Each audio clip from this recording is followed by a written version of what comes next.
Santa Ana Park mula po dito sa Naik, Cavite sa Settlement Club's Leisure Park kung saan kayo ang bida.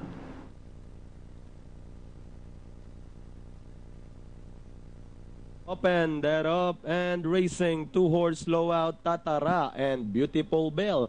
Ladybird Johnson draws 4-year lead, moving a party outside is Bivere. Then comes Perfect Choice on the further outside is Spin Cycle. Kaipias Gold comes next, followed now by Bartolina. Next in line, Munimani by the rail is entry number 1, Hoy.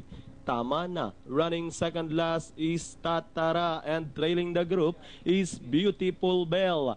Back to the leader, 2 and 3, spotting it out for the lead. Ladybird Johnson running by the rail. Alongside is the favorite, Bibere, almost catching the lead. Down in third is Spin Cycle. Then comes runner number 4, Kaipias Gold. Bartolina closing in is Munimane.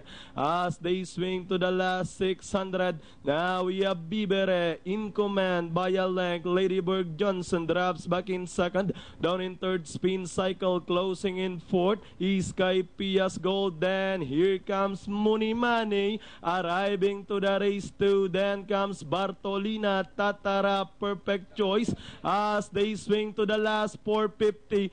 Bibere in front, followed now by Munimane by the rail. Then comes Ladybird Johnson and Kaipias Gold. Tatara with the last 200 meters more to run. Bibere running on the outside, moving up in between runners is Munimane, Ladybird Johnson and Tatara with the last 100 meters more to run. It's now Munimane over Bibere and Ladybird Johnson, and finally Munimane, Bibere, Ladybird Johnson, Tatara and Spin Cycle for your Pentapecta close between Kaipias Gold